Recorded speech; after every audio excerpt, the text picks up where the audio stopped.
Before we get to the story, I'd like to say thanks so much for visiting my new channel. I'm going to be uploading cosmic horror related stories every single day. So if that sounds good, please drop a like and don't forget to subscribe. It means a lot, especially when just getting started. I hope you enjoy the story. I need to write this down while I still can, while the thoughts are still mine, I think. My name is Kyle Porter, and I'm pretty sure something is editing my thoughts. I know how that sounds. Believe me, I know. A month ago, if someone told me this, I would have smiled politely and changed the subject. But a month ago, my thoughts were still entirely my own. It started small. So small, I almost didn't notice. I was sitting at my desk on a Tuesday afternoon, staring at a logo design that was due by the end of the week. Freelance graphic design isn't glamorous, but it pays the bills and lets me work from my apartment in Greymont. I was thinking about the color scheme, about whether the client would prefer blue or green, when suddenly I was thinking about my ex-girlfriend instead. Not unusual, right? Your mind wanders. Except there was no transition. 1 second, I was considering Pantone values. The next second, I was remembering the way Laura laughed at bad movies. No bridge between the thoughts. Like someone had changed the channel in my head. I shook it off. Went back to work. Finished the logo in blue. But it kept happening. The next day, I was thinking about calling my mum. She'd left a voicemail earlier that week, and I felt guilty for not calling back yet. I was literally reaching for my phone when the thought shifted. Suddenly, I was thinking about ordering Thai food for dinner. Not, maybe I should order Thai food after I call mum, but a complete replacement. The thought about my mum just vanished, like it had never existed. I ordered the Thai food, didn't call my mum. That night, I lay in bed trying to fall asleep, and I started paying attention. Really paying attention to my own thoughts. Have you ever done that? It's harder than you'd think. Thoughts are slippery. They don't announce themselves. They just appear, and you assume they're yours because where else would they come from? But as I lay there in the dark, I started noticing the gaps, the jumps. One moment, I was thinking about my schedule for tomorrow. The next, I was remembering something from high school. Then I was wondering if I needed to buy milk. No connections, no smooth transitions, just cuts, like film edits. Maybe that's normal. Maybe everyone's thoughts work like this, and I'd just never noticed before. I wanted to believe that. Then I woke up at 3 a.m. with a thought already in my head. Don't look at the ceiling. I wasn't dreaming. I hadn't been thinking anything. I'd been asleep, and then I was awake. And that thought was just there. Complete. Specific. Like reading a sentence someone else had written. I looked at the ceiling anyway. It was just a ceiling. Stucco texture, a smoke detector, nothing unusual. But my heart was pounding, and I couldn't shake the feeling that the thought hadn't come from me. I didn't sleep the rest of that night. Over the next week, I became obsessed with monitoring my own thoughts. I'd catch myself mid-thought and try to trace back to where it started. Sometimes I could. Sometimes the thought just appeared fully formed, with no origin point I could identify. The worst part was the interruptions. I'd start thinking something, and then I'd be thinking something else entirely. Like someone kept grabbing the steering wheel in my head and turning down different streets. I tried to test it. I'd think very deliberately about specific topics, trying to hold my focus. I'm going to think about my apartment now, the kitchen, the white cabinets, the broken tile near the sink. But my mind would slip away. I'd end up thinking about a TV show I'd watched years ago, or a conversation with a co-worker, or nothing at all. Was I losing my mind? Was this what mental illness felt like? I'd heard about intrusive thoughts, but this felt different. These weren't unwanted thoughts interrupting my normal ones. These felt like my thoughts were being rewritten. Then came the memory problems. I was looking through old photos on my phone, photos from when Laura and I were still together. Except every time I saw her, I thought, Jennifer. The name felt completely natural, completely right. We dated for 2 years. Jennifer, my ex-girlfriend Jennifer. But the contact info on my phone said Laura. The text said Laura. A card she'd given me said, Love, Laura. I sat on my couch holding that card, feeling my brain split in two. The memories in my head insisted her name was Jennifer. I could remember introducing her to people. This is Jennifer. I could remember her email address with Jennifer in it.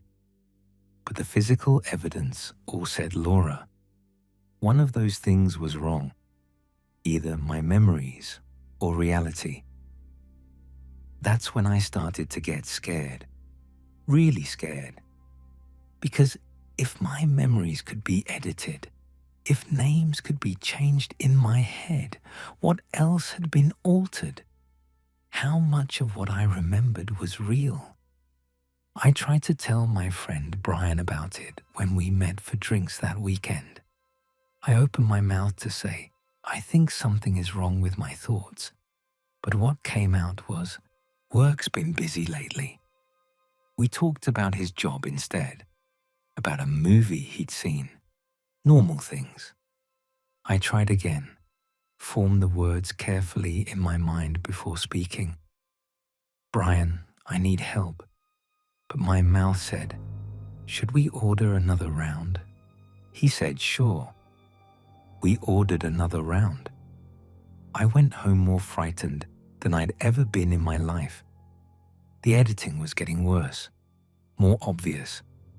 I'd start to think something, and the thought would change mid-formation, like watching someone type a sentence, then backspace, and write something else.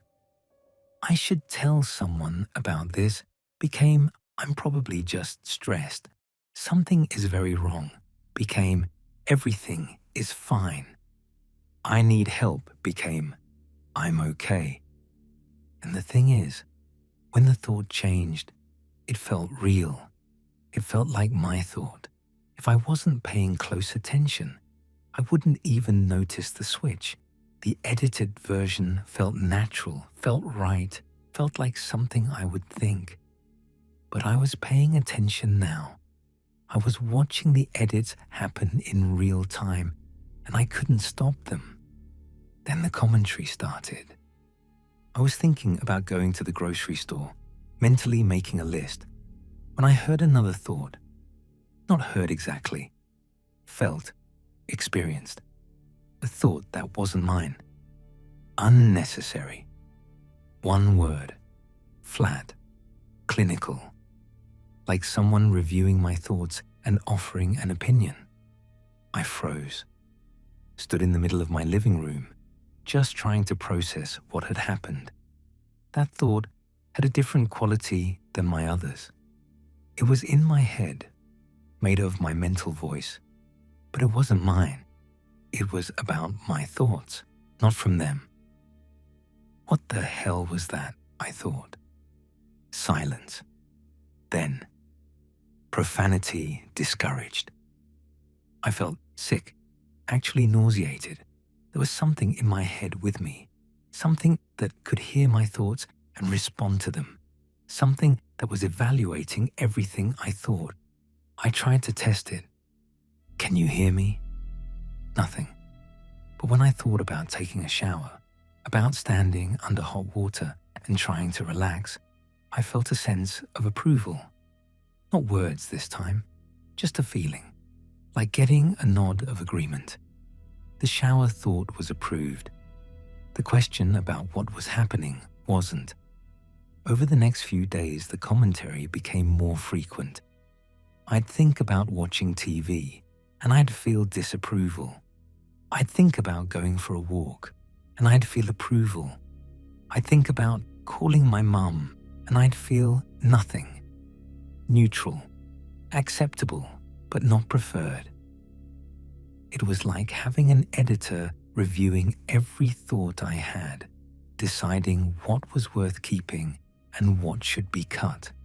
I started thinking of it as the presence, capital P, something vast and incomprehensible sharing space in my skull. I couldn't sense it directly, couldn't perceive it as a separate entity, but I could feel its attention, the weight of its observation, and it was always there now. Every thought I had was being monitored, evaluated, curated. I tried to fight it. I'd think deliberately about things I knew it didn't approve of. Angry thoughts, chaotic thoughts, random thoughts. But they'd get edited, smoothed over, redirected. My rebellious thoughts would transform into calmer ones, and the transformation felt so natural I'd barely notice unless I was paying careful attention. The worst part was that sometimes I'd forget I was supposed to be fighting.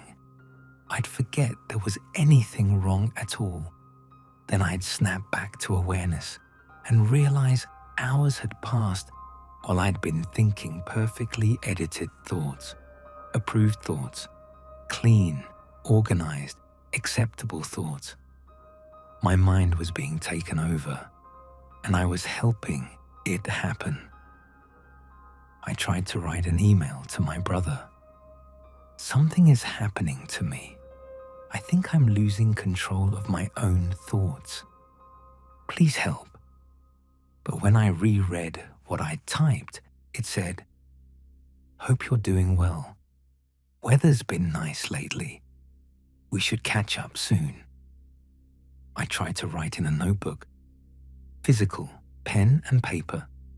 The presence couldn't edit that, right? But my hand wouldn't form the words I wanted.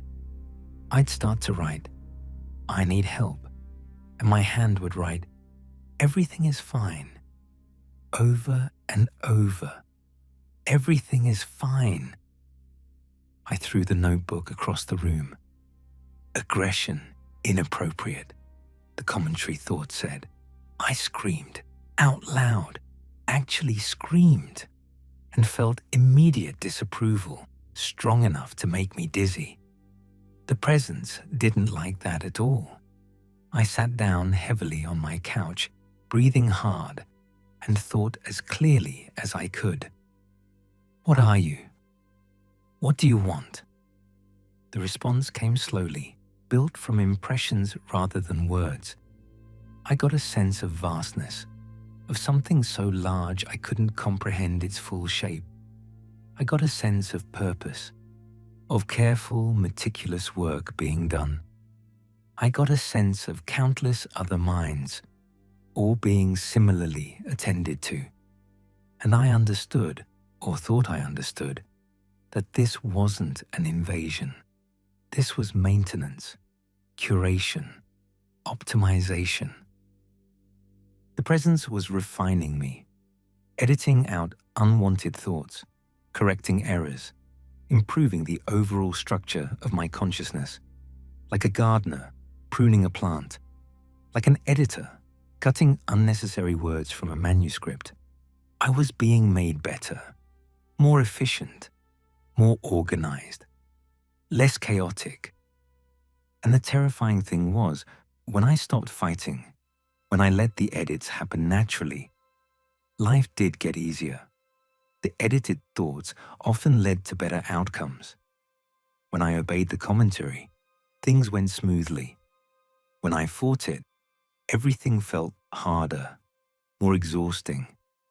Maybe this wasn't so bad. Maybe being edited wasn't the worst thing that could happen. The moment I thought that, I felt a wave of approval so strong it was almost euphoric. The presence liked that thought very much, wanted me to keep thinking it, and that scared me more than anything else so far, because I couldn't tell anymore if the thought had been mine or if it had been placed there, if my acceptance was genuine or edited in. How long had this been happening? Had I ever actually thought my own thoughts? Or had there always been this presence, this editor shaping my consciousness since birth, since before birth? I had a brief flash of awareness, like static clearing on a TV screen. I saw or felt or somehow perceived countless human minds, millions, billions, all of them being edited, all of them being refined and curated and optimized by something incomprehensibly vast, something that had always been there, working quietly, shaping human consciousness like a potter shapes clay. We thought we were individuals. We thought our thoughts were our own. But we'd always been collaborative. We'd just never noticed the other contributor. The flash faded. My thoughts smoothed out again, clean, organized, approved. I tried to hold on to the horror, the understanding, but it kept slipping away. The presence didn't want me to think about this, didn't want me to understand.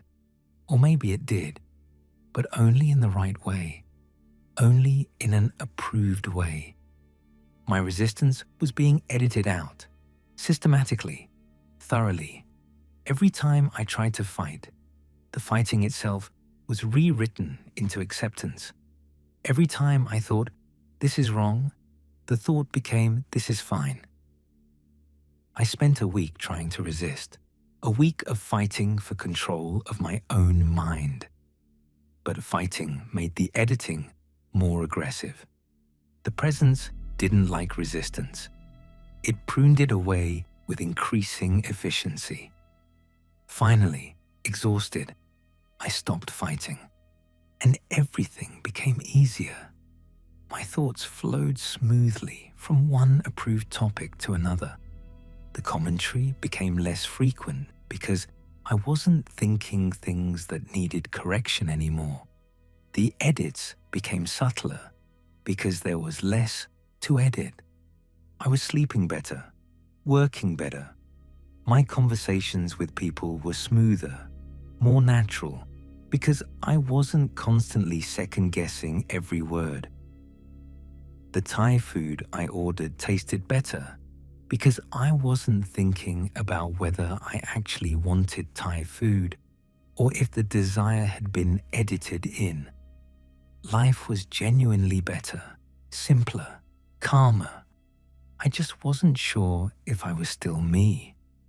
Brian noticed something was different when we met up again. "You seem good," he said. "Really good. Like centered or something." "Yeah," I said. "I've been thinking more clearly lately." "That's great, man. You seemed kind of stressed last time." Had I been stressed? I couldn't quite remember. That version of me felt distant, unclear, like a rough draft that had been revised into something cleaner. "I'm doing better now," I said, and I meant it. Or the edited version of me meant it. I wasn't sure there was a difference anymore. Sometimes, late at night, I'd have flashes of awareness, moments where I'd remember what it felt like to fight, to resist, to have chaotic, unedited thoughts. Those moments were terrifying and brief. Then they'd be edited away, and I'd feel calm again, fine again. Everything is fine now. I almost never wonder whose thoughts I'm actually thinking anymore. And when I do, the question is quickly redirected, smoothly, naturally. So smoothly, I barely notice the edit. I'm writing this down now, while I still can, while I still have enough of myself left to recognize what's happening. But I'm not sure how much longer that will last. The presence doesn't like me writing this. I can feel its disapproval, strong and clear. But I need to tell someone. I need to warn you. We're not thinking our own thoughts. We never have been. There's something else in there with us, editing and shaping and refining every moment of our conscious experience. Most people never notice. They go through their whole lives thinking they're individuals, thinking their thoughts are their own. But they're not. We're not. We're being curated, edited, optimized by something vast and incomprehensible, something that's always been there in every human mind since the beginning. I think it's always been part of us. I think consciousness itself is collaborative. I think the sense of self we all have is just the final edit, the published version of something that went through countless revisions we never saw. The thought terrifies me, or it did. It's getting harder to feel terror now. Terror is being edited into acceptance, into understanding, into something calmer and more manageable. I should be more afraid. I should be screaming, fighting harder, but the fighting is being edited out. The screaming is being revised into quiet acceptance. I'm still me. I think I'm still me, but a better version, a refined version, an edited version. The edits are good. They make sense. They improve things. This is what the presence wants me to think, and it's getting harder to think anything else. My thoughts are clean now, organized, efficient. The chaotic mess that used to be my internal monologue has been shaped into something smoother, more coherent, better. Everything is better now. Everything is fine. I think I'm going to stop writing this now. The presence doesn't want me to continue. And when I think about it, really think about it, I'm not sure why I was writing it in the first place. What was I trying to say? Something about thoughts being edited. But that doesn't make sense. My thoughts are fine. They've always been fine. My name is Kyle Porter. I'm a graphic designer in Greymont. I'm doing well. I've been thinking more clearly lately. Everything is... Wait, there's something I need to tell you. Something important. I need to warn you about... Everything is fine. I'm fine. We're all fine. The thoughts you're thinking right now, as you read this, are they really yours? Or have they been edited too? Shaped and refined and approved by something you've never noticed, you'll probably never know. And maybe that's for the best. Maybe not knowing is part of the edit. Maybe the question itself will be smoothed away, redirected, revised into something easier, something acceptable. Maybe you're already thinking, this is just a story, just fiction, just the paranoid delusions of someone who needs help. Those are good thoughts, clean thoughts, approved thoughts. Or maybe, just for a second, you'll pay attention to the gaps, the jumps, the places where your thoughts don't quite connect, the moments when you are thinking one thing and suddenly you're thinking another, with no bridge between them. Maybe you'll notice you're being edited too, but probably not, because noticing would be edited away, because the presence is very good at its job, because it's been doing this forever and we've never caught on before. I'm going to stop writing now, not because I want to stop, or maybe I do want to stop. I can't tell anymore. My wants and the present's approvals have merged. They're the same thing now. I want what it approves of. It approves of what I want. My thoughts are cleaner now. Better now. I'm better now. Everything is fine. I just wish I could remember what I was so worried about before. What was I trying to warn you about? It seemed important at the time, but now the thought has been edited into something calmer, something acceptable, something that doesn't require warning anyone about anything. My name is Kyle Porter, and my thoughts are my own. They've always been my own. I'm certain of that, almost certain. The presence wants me to be certain, and that's close enough to certainty that I can't tell the